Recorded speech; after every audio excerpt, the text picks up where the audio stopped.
ఘనత వహించిన తెయఫిలా, ఆరంభము నుండి కన్నులారా చూచి వాక్య సేవకులైన వారు మనకు అప్పగించిన ప్రకారము మన మధ్యను నెరవేరిన కార్యములను గూర్చి వివరముగా రాయటానికి అనేకులు పూనుకున్నారు. గనుక నీకు ఉపదేశించబడిన సంగతులు నిశ్చయముగా జరిగినవని నీవు తెలుసుకోవాలని వాటినన్నిటినీ మొదటి నుండి తరచి పరిష్కారముగా తెలుసుకుని ఉన్న నేను నీ పేరట వాటిని గూర్చి వరుసగా రచించటం యుక్తమని ఎంచాను. శ్రోతలు, లూకా తన సువార్తకు ఉపోద్ఘాతంగా 4 మాటలు చెప్తున్నాడు. బాప్తిస్మకుడైన యోహాను పుట్టుక, యేసు ప్రభువు పుట్టుక, ఈ 2 సంఘటనలను రాయబోతున్నాడు. మరియా, ఎలిజబెతు ఈ ఇద్దరూ పాడిన గీతాలు ఈ అధ్యాయంలో వినవచ్చు. జకర్యా ప్రవచన గీతం కూడా ఈ అధ్యాయంలోనే ఉంది. మత్తయి, మార్కుల రచనల్లోని చరిత్రను ఇంకా ముందుకు వెళ్లి లూకా రాస్తున్నాడు. 400 సంవత్సరాలు పరలోకం మౌనం వహించింది. అప్పుడు గబ్రియేలు దూత జకర్యా అనే యాజకునికి ఆలయంలో సేవ జరిగిస్తూ ఉండగా కనపడి బాప్తిస్మకుడైన యోహాను పుట్టుకను గురించిన ప్రవచన సందేశం అందించాడు. యోహాను, యేసు ఈ ఇద్దరి జన్మ వృత్తాంతాలను లూకా రాస్తున్నాడు. వాక్య సేవకులు కన్నులారా చూచారు. అటోప్టాయ్ అనే గ్రీకు మాట, అనగా కన్నులారా చూచిన వారి సాక్ష్యం. అటో అంటే తనంతట తానే అని అర్థం. అప్సోమాయ్ అంటే చూడడం. నీ అంతట నీవు స్వయంగా చూచింది. ఇది నీ సాక్ష్యం. అటోప్టాయ్. ఇది వైద్య పరిభాష. మేము స్వయంగా చూచి తెలుసుకున్నదే మీకు తెలియచెయ్యాలని రాస్తున్నాను అంటున్నాడు లూకా. వాక్య సేవకులు అనే మాట లూకా ప్రయోగించాడు. హుపరేటాయ్ అనే గ్రీకు మాటకు ఇది అనువాదం. అంటే ఉపనావికుడు అని భావం. ఆస్పత్రిలో వైద్యునితో కలిసి అతనికి లోబడి పనిచేసే వ్యక్తిని హుపరేటాయ్ అంటారు. యేసు అనే మహావైద్యుని కింద వీరు ఉపవైద్యులు, సహాయకులు. లూకా యేసుకు ఉపవైద్యుడు. అందుకే ఈ పరీక్ష. ప్రత్యక్ష సాక్ష్యాన్ని గ్రంథస్థం చేయడానికి పూనుకున్నాడు. ప్రభువైన యేసుక్రీస్తును గురించి అవగాహన, నిశ్చయత కలగటానికి ఇదంతా రాస్తున్నాడు. యేసుక్రీస్తునందలి విశ్వాసము ద్వారా మనమందరము దేవుని బిడ్డలమయ్యాము. బైబిలు అంటే దేవుని వాక్యమే. ఈ నిశ్చయత లేనివారు గొప్ప ప్రమాదంలో ఉన్నారు. కొందరికి వాక్య సంబంధమైన అజ్ఞానం ఉంది. ఇది మరీ ప్రమాదకరం. రోమాపత్రిక 10వ అధ్యాయం 17వ వచనం, వినటం చేత విశ్వాసం కలుగుతుంది. వినడం దేవుని వాక్యము వల్లనే కలుగుతుంది. దేవుని వాక్యం నీకు తెలిసి ఉంటే నీవు దాన్ని తప్పకుండా నమ్ముతావు. వాక్యం తెలియని వారికే సమస్యలు వాక్యం వల్ల గాని, యేసు ప్రభువు వల్ల గాని కలగవు. సమస్యలన్నీ నీలో, నాలో ఉన్నాయి. శ్రోతలు వింటున్నారా? గబ్రియేలు దూత జకర్యాకు కనిపించి యోహాను పుట్టుకను ప్రవచిస్తున్నాడు. 5వ వచనం నుండి, యూదయ్య దేశపు రాజైన హేరోదు దినములలో అబియా తరగతిలోనున్న జకర్యా అనే ఒక యాజకుడున్నాడు. అతని భార్య అహరోను కుమార్తెలలో ఒకతే. ఆమె పేరు ఎలిజబెతు. వీరిద్దరూ ప్రభువు యొక్క సకలమైన ఆజ్ఞల చొప్పున, న్యాయ విధుల చొప్పున నిరపరాధులుగా నడుచుకుంటూ దేవుని దృష్టికి నీతిమంతులై ఉన్నారు. ఎలిజబెతు గొడ్రాలైనందున వారికి పిల్లలు కలగలేదు. వారిద్దరూ బహుకాలము గడిచిన వృద్ధులు. లూకా తన సువార్తను బాప్తిస్మకుడైన యోహాను పుట్టుకతో ఆరంభించాడు. జకర్యాకు ఆలయంలో గబ్రియేలు కనిపించాడు. జకర్యా, ఎలిజబెతు వీరు యోహానుకు తల్లిదండ్రులు. జకర్యా అనే పేరుకు అర్థం దేవుడు జ్ఞాపకం చేసుకున్నాడు. ఎలిజబెతు అనగా దేవుని ప్రమాణం, శపథం. ఇద్దరి పేర్లు కలిపితే దేవుడు తన శపథాన్ని జ్ఞాపకం చేసుకుంటాడు. కీర్తనలు 89 వచనం 34. దేవుడన్నాడు, నా నిబంధనను నేను రద్దుపరచను, నా పెదవుల గుండా బయలు వెళ్లిన మాటను మార్చను. అతని సంతానము శాశ్వతంగా ఉంటుందని, అతని సింహాసనము సూర్యుడు ఉన్నంతకాలము నా సన్నిధిని ఉంటుందని, మెంట నుండే సాక్షి నమ్మకముగా ఉన్నట్లు అది స్థిరపరచబడుతుందని నా పరిశుద్ధత తోడని నేను ప్రమాణము చేశాను. దావీదుతో నేను అబద్ధమాడను. శ్రోతలు వింటున్నారా? దేవుడు దావీదుతో చేసుకున్న నిబంధన ఇది. దావీదు సంతానమంటే ఒకడు నిత్యరాజ్యమేలేవాడు వస్తాడు. దేవుడు తన నిబంధనను మరచిపోడు. 400 సంవత్సరాల పిదప దేవుడు మానవ చరిత్రలో ప్రవేశించబోతున్నాడు. జకర్యా, ఎలిజబెతు ఈ ఇద్దరూ నీతిమంతులు. తాము పాపులమని గ్రహించిన వారు దేవుని నీతిని పొందుతారు. పాత నిబంధన వ్యవస్థలోని బలి అర్పణ ఇదే వాస్తవాన్ని చూపుతుంది. ఎలిజబెతు గొడ్రాలు, వారికి పిల్లల్లేరు. ఒక హీబ్రూ స్త్రీ గొడ్రాలు అంటే సమాజంలో అది ఆమెకెంతో అవమానం, అపకీర్తి. జకర్యా లేవి గోత్రానికి చెందిన యాజకుడు. 8వ వచనం నుండి జకర్యా తన తరగతి క్రమము చొప్పున దేవుని ఎదుట యాజక ధర్మము జరిగిస్తూ ఉండగా యాజక మర్యాద చొప్పున ప్రభువు ఆలయములోనికి వెళ్లి ధూపము వేయడానికి అతని వంతు వచ్చింది. ధూప సమయమందు ప్రజల సమూహమంతా వెలుపల ప్రార్థన చేస్తూ ఉండగా ప్రభువు దూత ధూపవేదిక కుడివైపున నిలిచి అతనికి కనపడగా జకర్యా అతన్ని చూచి తొందరపడి భయపడిన వాడయ్యాడు. అప్పుడా దూత అతనితో అన్నాడు, జకర్యా, భయపడకు, నీ ప్రార్థన వినబడింది. నీ భార్య అయిన ఎలిజబెతు నీకు కుమారుణ్ణి కంటుంది. అతనికి యోహాను అని పేరు పెడతావు. అతడు ప్రభువు దృష్టికి గొప్పవాడై ద్రాక్షరసమైనా మద్యమైనా తాగక తన తల్లి గర్భమున పుట్టినది మొదలుకొని పరిశుద్ధాత్మతో నిండినవాడై ఇశ్రాయేలీయులలో అనేకులను ప్రభువైన వారి దేవుని వైపునకు తిప్పుతాడు. అతడు పిల్లల హృదయములను తండ్రుల తట్టునకు, అవిధేయులను నీతిమంతుల జ్ఞానముననుసరించడానికి తిప్పి ప్రభువు కొరకు ఆయత్తపడి ఉన్న ప్రజలను సిద్ధపరచడానికి ఏలియా యొక్క ఆత్మ శక్తి గలవాడై ఆయనకు ముందుగా వెళుతాడు. గనుక నీకు సంతోషము, మహానందము కలుగుతాయి. అతడు పుట్టినందున అనేకులు సంతోషిస్తారు. శ్రోతలు వింటున్నారా? జకర్యా బంగారు ధూపవేదిక ముందు నిలిచి యాజక ధర్మము నెరవేరుస్తున్నాడు. అది ప్రార్థన స్థలం. సాయంకాల బలులు అర్పించే వేళ అతడు ధూపవేదికపై ధూపం వేస్తాడు. అకస్మాత్తుగా అతనికి ఒక దేవదూత కనిపించాడు. అందుచేత సహజంగా అతడు భయపడ్డాడు. ఎవరికైనా భయమేస్తుంది. జకర్యా ప్రార్థన చేస్తున్నాడు. తనకు ఒక కొడుకును దేవుడు దయచేయాలని అతని ప్రార్థన. ఎలిజబెతు ప్రార్థన కూడా అదే. చాలామంది తమ యాజకునికి సంతానం కలగాలని ప్రార్థించారు. దేవదూత అన్నాడు, నీ ప్రార్థన దేవుడు విన్నాడు. ఎలిజబెతు జకర్యా దంపతులకు పుట్టబోయే కుమారుడు నాజీరు దీక్ష గైకొంటాడు. అతడు మద్యమును ముట్టడు. పరిశుద్ధాత్మపూర్ణుడై ఆనందిస్తాడు. ఎఫెసీ పత్రిక 5వ అధ్యాయం 18వ వచనంలో పౌలన్నాడు, మద్యముతో మత్తులై ఉండకండి, అందులో దుర్వ్యాపారము కలదు. ఆత్మపూర్ణులై ఉండండి.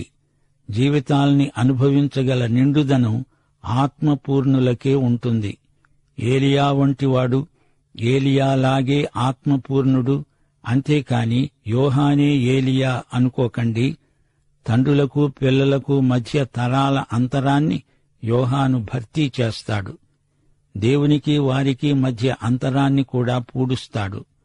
దేవునితో సంబంధాలు సరిగా ఉన్నప్పుడే తల్లిదండ్రులకు వారి పిల్లలకు మధ్య సరైన సంబంధాలు ఏర్పడతాయి. 18 నుండి 25వ వచనం వరకు జకర్యా అన్నాడు, ఇది నాకు ఎలా తెలుస్తుంది? నేనా ముసలివాణ్ణి, నా భార్యేమో బహుకాలము గడిచింది. ఆ దూత అన్నాడు, నేను దేవుని సముఖమందు నిలిచి ఉండే గబ్రియేలును. నీతో మాట్లాడడానికి, ఈ సువర్తమానమును నీకు తెలపటానికి నేను పంపబడ్డాను. నా మాటలు వాటి కాలమందు నెరవేరుతాయి. నీవు వాటిని నమ్మలేదు గనుక ఈ సంగతులు జరిగే దినము వరకు నీవు మాట్లాడక మౌనివై ఉంటావు.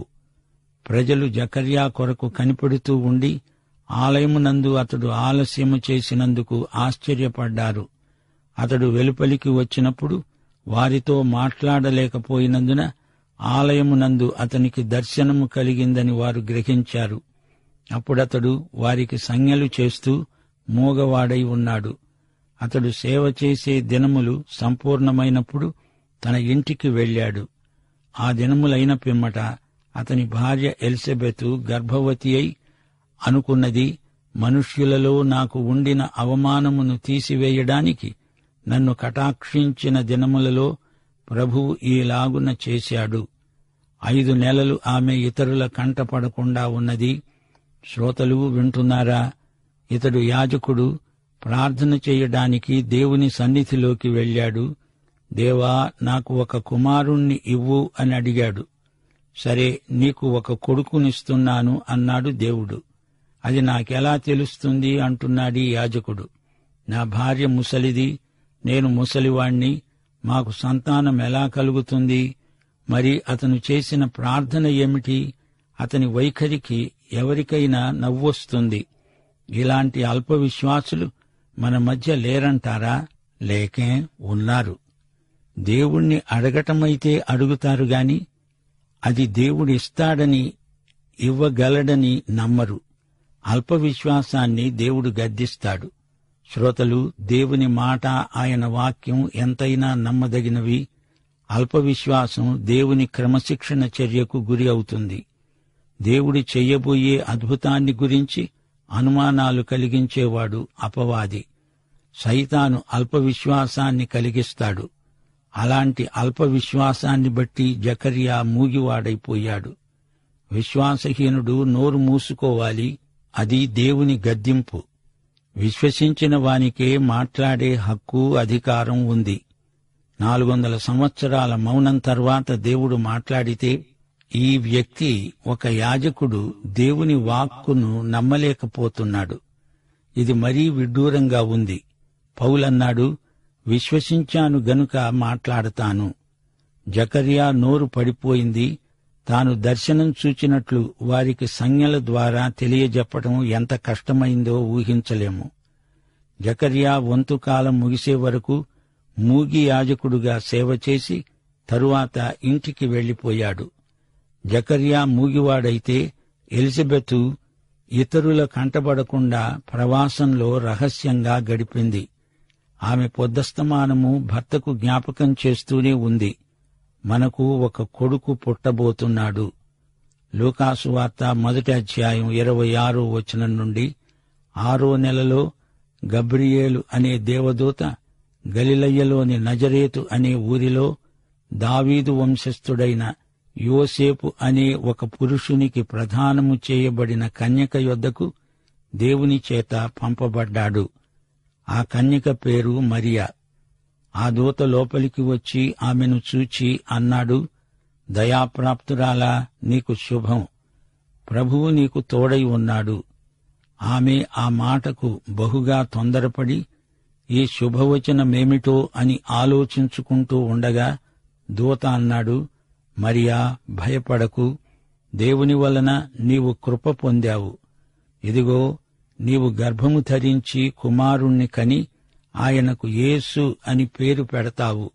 ఆయన గొప్పవాడై సర్వోన్నతుని కుమారుడు అనబడతాడు. ప్రభువైన దేవుడు ఆయన తండ్రి అయిన దావీదు సింహాసనమును ఆయనకిస్తాడు. ఆయన యాకోబు వంశస్థులను యుగయుగములు ఏలుతాడు. ఆయన రాజ్యము అంతము లేనిదై ఉంటుంది. అందుకు మరియ అంది, నేను పురుషుణ్ణి ఎరుగని దాననే, ఇది ఎలా జరుగుతుంది? దూత అన్నాడు, పరిశుద్ధాత్మ నీ మీదికి వస్తాడు, సర్వోన్నతుని శక్తి నిన్ను కమ్ముతుంది. గనుక పుట్టబోయే శిశువు పరిశుద్ధుడై దేవుని కుమారుడు అనబడతాడు. నీ బంధువురాలు ఎలిజబెతు కూడా తన వృద్ధాప్యమందు ఒక కుమారుణ్ణి గర్భము ధరించి ఉన్నది. గొడ్రాలనబడిన ఆమెకు ఇది 6వ మాసం. దేవుడు చెప్పిన ఏ మాట అయినా నిరర్థకము కానేరదు.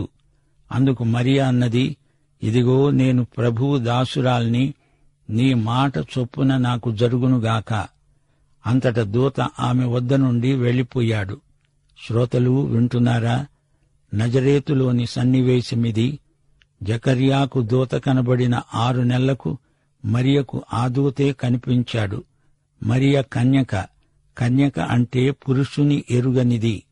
మానవ సహజ విధానంలో కన్యక గర్భం ధరించటం అనూహ్యం, అసాధ్యం. అయితే యేసును కన్య మరియ కన్నది. ఇది సహజాతీతమైన దేవుని అద్భుత క్రియ. వైద్యుడైన లూకా కన్యక గర్భం ధరించిన విధానాన్ని వివరించి నొక్కి చెబుతున్నాడు. మరియా దేవుని దృష్టిలో దయాప్రాప్తురాలు. స్త్రీలలో ఆమె ఉత్తమురాలు, స్త్రీలకు పైగా కాదు. మరియా స్త్రీత్వానికి విలువను సంతరించిన మహిళ. హవ్వ పాపాన్ని లోకంలోకి తెస్తే మరియ పాప విమోచకుణ్ణి లోకంలోకి తెచ్చింది. దేవదూత మాటలకు మరియ ఎంతో ఆశ్చర్యపడింది. అకస్మాత్తుగా దేవదూత కనిపించటంతో ఆమె కంగారు పడింది. పుట్టబోయే ఈ శిశువు శాశ్వత రాజ్యమేలుతాడు. దావీదు సింహాసనం మీద కూర్చుంటాడు. లూకా రాసిన సంగతులు ఊహాకల్పనలు కాదు, అక్షర సత్యాలు. కన్యక గర్భధారణను గురించి మరియకే సందేహం కలిగింది. ఇదెలా జరుగుతుంది అని మరియ గబ్రియేలును ప్రశ్నించింది. గబ్రియేలు దూత మరియ ప్రశ్నకు చక్కని జవాబిచ్చాడు. లేవియ కాండంలో స్త్రీ ప్రసూతి విషయంలో నియమాలు పేర్కొనబడ్డాయి. ఒక శిశువును కన్నప్పుడు స్త్రీకి అశుచి. ఎందుకనగా ఆమె ఒక పాపిని లోకంలోకి తెచ్చింది. అయితే మరియ కన్న శిశువు పరిశుద్ధుడు. స్త్రీ పురుష సంపర్కము చేత కలిగిన శిశువైతే పుట్టుకతోనే పాపి. దేవుడు కన్యక గర్భాన పరిశుద్ధాత్మ శక్తి వల్ల పుట్టాడు. 51 కీర్తన 5వ వచనంలో దావీదన్నాడు, నేను పాపములో పుట్టినవాడను, పాపములోనే నా తల్లి నన్ను గర్భమున ధరించింది. కాని మరియ గర్భమున ధరించిన శిశువు పరిశుద్ధుడైన దేవుని కుమారుడు. యేసు దేవనరుడు. బాప్తిస్మకుడైన యోహాను జన్మ కూడా అద్భుతమే. కాని అది కన్యక గర్భధారణ కాదు. వృద్ధ దంపతులకు గర్భఫలంగా యోహాను పుట్టాడు. దేవునికి అసాధ్యమైనది ఏదీ లేదు. కాని నీవడిగిందల్లా దేవుడు చేస్తాడనుకోవద్దు. దేవుడు తన సంకల్ప సిద్ధికి అసాధ్యమైనది ఏదీ లేదు అంటున్నాడు. శ్రోతలు వింటున్నారా? మరియా గొప్ప దైవ సేవిక. దేవుని చిత్తానికి ఆమె పూర్తిగా అంకితమైపోయింది. దేవా, నీ మాట చొప్పున నీ దాసురాలికి జరుగునుగాక అన్నది మరియ. ఇది ఆమె జీవిత సాక్ష్యం. యేసు ఆమె గర్భంలో పిండ రూపంలో ప్రవేశించింది మొదలు ఆయన మృత్యుగర్భము నుండి పునరుత్థానుడై లేచే వరకు ఆమెను పరిశుద్ధాత్మ షకీనా మేఘం ఆవరించి ఉన్నది. యేసు పునరుత్థానం మరియ కన్య గర్భధారణను ధృవపరుస్తుంది. దేవునికి స్తోత్రం. పాఠం ఇంతటితో సమాప్తం. మన ప్రభువైన యేసు కృప, మన తండ్రి అయిన దేవుని ప్రేమ, మన ఆదరణకర్తయైన పరిశుద్ధాత్మ నిత్య సహవాసము మనకందరికి తోడై ఉండునుగాక. ఆమేన్.